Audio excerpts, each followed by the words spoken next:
तो हमने last time ये किया था जी कि हम सारा कुछ करके लोड करके हम जब पावर क्वेरी से अपना विंडो क्लोज करके लोड का बटन हमने लास्ट दबाया और हम यहाँ पे आ गए तो ये हमारे पास यहाँ पे हमें वो 5 टेबल्स नजर आ रहे हैं जिसमें हमारा ट्रांजेक्शन्स का टेबल, हमारा फैक्ट का टेबल है और 1 2 3 और 4 ये वो 4 हमारे डायमेंशन के टेबल्स हैं जो कि हमने बनाए थे। ठीक हो गया जी, ये हमारा वो वाला काम था जो हमने लास्ट टाइम क्लास में किया। अब यहाँ पे हमारे पास डेटा मॉडलिंग का वो वाला पार्ट होगा जो कि बेसिकली पावर बीआई को अब बता रहा है। देखिए अब आपने क्या किया, आपने अपनी सारी वर्किंग करके फैक्ट डायमेंशन टेबल्स बना लिए, लेकिन पावर बीआई को भी नहीं पता कि आपकी जो टेबल्स के दरमियान जो रिलेशनशिप है वो क्या है। पावर बीआई का जो टूल है, अपने डेटा मॉडल में तो 4 टेबल्स पड़े हुए हैं। Now we have to create the relationships. जब रिलेशनशिप्स हम क्रिएट कर देंगे तो हमारा डेटा मॉडल कंप्लीट हो जाएगा। What are the relationships? Relationships हैं जो हमने प्राइमरी की को फॉरेन की के साथ आपस में रिलेट करना है। ठीक है, सो यहां पे उसको सिग्निफाई किया जाएगा एक लाइन के साथ, but that line actually means के यार ये वाली जो प्राइमरी की है इसके साथ ये दूसरे एंड के ऊपर ये फॉरेन की है जिसको बीआई के टूल ने यूज करना है for doing all the calculations. और कैलकुलेशंस में सबसे इंपॉर्टेंट चीज क्या है, जब भी आप टेबल्स के ऊपर कोई क्वेरी लिखते हैं, जो लोग एसक्यूएल से वाकिफ हैं, तो वो बेसिकली आप उनको उसको बता रहे होते हैं कि भाई ये ज्वाइन की ये वाली कीज हैं, जब तुमने ज्वाइनिंग करनी है तो तुमने ये काम करना है। अब वो पीछे क्या यूज कर रहा है क्या यूज नहीं कर रहा वो हमारा मसला नहीं है। जब वो उनको आपस में क्वेरीज को रिजॉल्व कर रहा है तो वो अपने एंड पे क्या कर रहा है ये हमारा प्रॉब्लम नहीं है। वो उसका पूरा एक इंजन है पावर बीआई का जिसको वर्टीपैक इंजन कहते हैं, उसको भी हम देखेंगे थोड़ी देर में। वो काम ये करता है। सो हमने बेसिकली डेटा मॉडलिंग का जो लास्ट स्टेप है वो अब हमने कंप्लीट करना है और वो हम उसकी रिलेशनशिप्स को डिफाइन करेंगे। सो इस काम को करने के लिए जो हमारा मेन इंटरफेस है पावर बीआई का, उसमें आपको यहाँ पर ना ये 4 नजर आ रहे हैं, 1 2 3 4 4 ऑप्शंस आपको नजर आ रही हैं। ये थोड़ा सा पहले तो ये जरा ज्यादा क्लियर होता था कि जो सेलेक्ट हुई हुई है वो थोड़ी सी मतलब आपको अपेरेंटली नजर आती थी। अभी बाज दफा बंदे को वो कई दफा नहीं भी पता चलता। तो बहरहाल जब आपको थोड़ा सा आप इसमें काम करेंगे तो आपको आइडिया हो जाएगा कि सबसे ऊपर जो व्यू है इसको कहते हैं रिपोर्ट व्यू। रिपोर्ट व्यू में आपको ये कैनवस नजर आएगा, ये वो कैनवस है जहां पे हम सारी विजुअलाइजेशन वगैरह बनाएंगे। ठीक है जी, उसके नीचे जो व्यू है इसको कहते हैं टेबल व्यू। टेबल व्यू में आपको टेबल सारे नजर आएंगे, यानी जो टेबल्स हम लेकर आए हैं ना वो सारे टेबल आपको यहां पर नजर आएंगे। ठीक हो गया। तीसरे नंबर पे जो व्यू है वो है हमारा मॉडल व्यू, यानी जिस पे अभी हमने काम करना है, मॉडल व्यू। चौथे नंबर पे एक और व्यू है जो कि अभी रिसेंटली कुछ अर्सा पहले इंट्रोड्यूस हुआ है, कुछ महीने पहले, जिसको कहा जाता है डैक्स क्यूरी व्यू। ये इंशाल्लाह डैक्स के ऊपर जब हमारी क्लासेस अभी मतलब शुरू ही है, आज भी हम थोड़ा सा डैक्स को देखेंगे, तो उसमें हम इंशाल्लाह डैक्स क्यूरी व्यू को देखेंगे कि डैक्स क्यूरी व्यू हमारा क्या काम करता है। ठीक है जी, तो यहाँ पे अब हमारे पास आ गए ये 5 टेबल्स। सो आपको 2 एरियाज नजर आ रहे हैं, एक एरिया आपको ये वाला नजर आ रहा है और एक एरिया जो है वो आपको ये वाला नजर आ रहा है। ठीक है, हम अभी फिलहाल इस एरिया में नहीं जाएंगे, हम अभी फिलहाल इस एरिया में जाएंगे। और यहाँ पे आपको जो टेबल्स नजर आ रहे हैं इनके दरमियान आपको ना ये कुछ लाइनें भी इसने जोड़ी हुई हैं। अच्छा, अब इन लाइनों को देखकर आपने परेशान नहीं होना, अगर आपके पास भी जुड़ी हैं तो तब भी कोई मसला नहीं है, नहीं जुड़ी तब भी कोई मसला नहीं है। मैं आपके सामने भी इन सारी लाइंस को डिलीट करूंगा क्योंकि ये लाइंस जो हैं दीज आर नॉट रिलायबल। मतलब पावर बीआई ये लाइंस जनरेट कर देता है, रिलेशनशिप्स को डिफाइन करती हैं ये, but normally we do not rely on जो पावर बीआई ने खुद से जो ये लाइंस बनाई होती है। ठीक है, सो आपने क्या करना है कि आपने हमेशा इनको बिल्कुल इनके ऊपर रिलाई नहीं करना, आपने अपने हिसाब से ये रिलेशनशिप्स जो है ना वो डेवलप करनी है।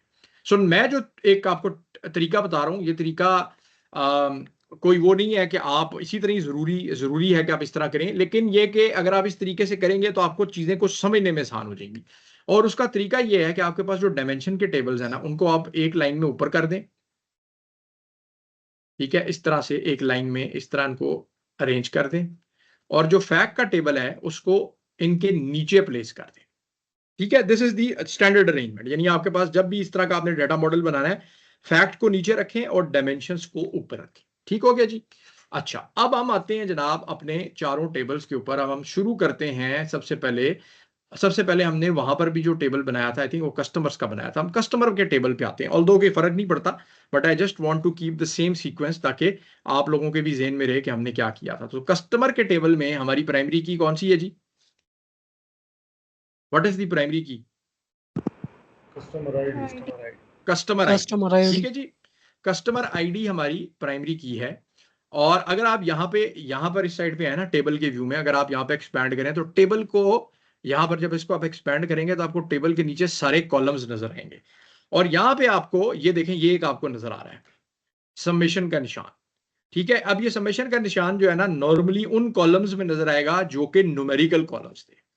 तो हमने कस्टमर आईडी क्योंकि होल नंबर रखी थी तो वो न्यूमेरिकल कॉलम है, तो ये देखें बाय डिफॉल्ट वो उसको सबमिशन करने की कोशिश करता है। एक सिग्मा जो है ना वो उसके गिर्द प्लेस करने की कोशिश करता है। ठीक हो गया जी। सो हमारे पास यहां पे आ गई जी प्राइमरी की। अब इसकी जो कॉरस्पॉन्डिंग फॉरेन की है वो हमारे पास इस ट्रांजैक्शन के टेबल में होगी और वो मुझे ऊपर ही नजर आ रही है कस्टमर आईडी। ठीक है, और मैं अगर इसको एक्सपैंड करूं तो यहां पे मुझे ये देखें ट्रांजैक्शन में भी ये मुझे कस्टमर आईडी नजर आ रही है। सो अब मैं रिलेशनशिप बनाने के दो तरीके आपको बताऊंगा। आपको जो आसान तरीका लगे आप उस तरीके से रिलेशनशिप बना सकते हैं, इसमें कुछ सही गलत नहीं है, जो आपको आसान लगे। पहला तरीका यह है कि डायमेंशन के टेबल पे आए।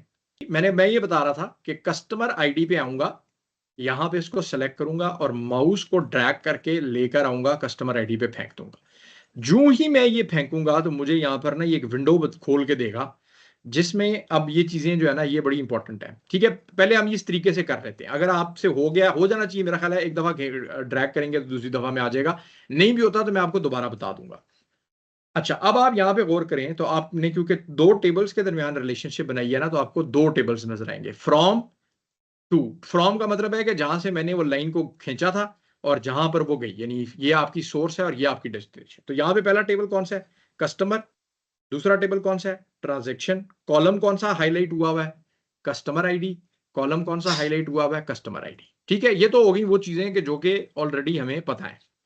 साथ ही यहां पे ऑप्शन है मेक दिस रिलेशनशिप एक्टिव, और यहां पर सिंगल और सेव। अभी मैं इन दोनों चीजों के ऊपर आता हूं। मैं ऐसा करता हूं, सेव पे क्लिक कर देता हूं। जो ही मैं सेव पे क्लिक करूंगा तो आप ये देखें कि मेरे पास यहां पे एक लाइन जो है वो ड्रॉ हो गई है, जो कि जब मैं इस लाइन के ऊपर अपना माउस लाता हूं तो दोनों तरफ कस्टमर आईडी जो है वो हाईलाइट होती है। और वो चीज जो मैंने वहां पे देखी थी वो मुझे यहां पर भी नजर आ रही है। ठीक है जी, ये हो गया पहला तरीका। दूसरा तरीका ये है कि अगर आपको लगता है यार यहां से मेरे लिए जरा थोड़ा सा ये मुश्किल है कि मैं इसको हर दफा ये घसीट के यहां पर लेकर आऊं, तो आपके पास यहां पे एक ऑप्शन आ रही है ऊपर सेंटर में, जिसको ऑप्शन का नाम है मैनेज रिलेशनशिप्स। ठीक है जी, मैनेज रिलेशनशिप्स में आपने जाना है और उस पर क्लिक करना है। ठीक है जनाब, अब वो आपको यहां पे कहेगा न्यू रिलेशनशिप ऑटो डिटेक्ट। आपने ऑटो डिटेक्ट पे नहीं जाना, आपने न्यू रिलेशनशिप पे क्लिक करना है और यहां पे अब आप टेबल अपनी दोनों टेबल सेलेक्ट कर सकते हैं। वही काम जो वहां पे ऑटो पे हो गया था कहीं जब मैंने उसको आपस में जोड़ने की कोशिश की, यहां पे मैं मैन्युअली कर सकता हूं। पहला टेबल है कस्टमर, दूसरा टेबल है ट्रांजैक्शंस।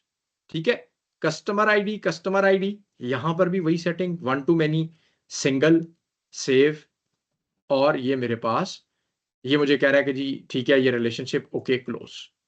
ठीक है जी, एक्टिव आपने हमेशा एक्टिव को ही सिलेक्ट करना है, आपने इंश्योर करना है कि वो एक्टिव होनी चाहिए। ये जनाब मेरे पास लाइन जो है ये जनरेट हो गई between customer ID and customer ID.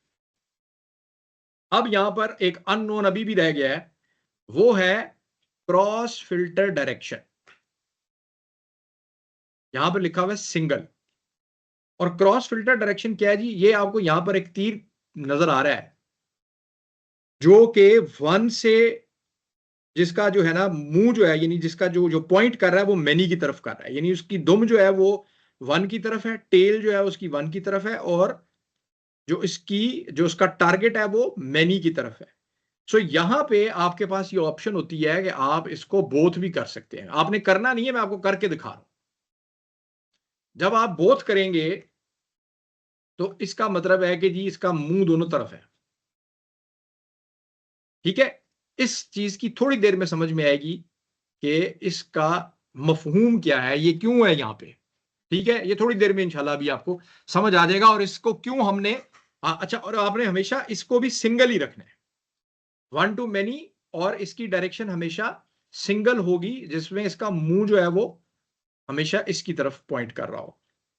ठीक है, अच्छा जी, तो यहां पर ये चैप्टर हो गया क्लोज। अब हम जाते हैं और हम बाकी टेबल्स के दरमियान रिलेशनशिप बनाते हैं। तो प्रोडक्ट के टेबल का कौन सा था जी कॉलम? Item ID. तो मैं आइटम आईडी को उठाता हूं और आइटम आईडी को उठा के यहां पे फेंक देता हूं। One two many, okay. ये बन गई जनाब रिलेशनशिप मेरे पास आइटम आईडी की, ट्रांजैक्शन के टेबल की, प्रोडक्ट के टेबल की और ट्रांजैक्शन की on the item ID column. Very good. उसके बाद क्या है जी मेरे पास? Store ID. और यहां पर क्या है? Store ID. यहां पे आऊंगा और यहां पे उठा के स्टोर आईडी को भी फेंकूंगा और ये भी इसी तरह ही होगा, वन टू मेनी, और ये मुझे वन टू मेनी बता रहा है। डेट हमारे पास यहां पे है, हमारे पास यहां पे डेट है, ऑर्डर डेट। ठीक है। सो डेट के कॉलम में हम डेट पे जाएंगे और इसको उठा के मैं फेंकूंगा ऑर्डर डेट के ऊपर, और ये हो गई हमारी कहानी सेफ। ठीक हो गया जी। तो मेरे पास सारी डेटा की मॉडलिंग कंप्लीट हो गई है। Now this was the last step के जो कि मैंने डेटा की मॉडलिंग में आके कंप्लीट कर लिया।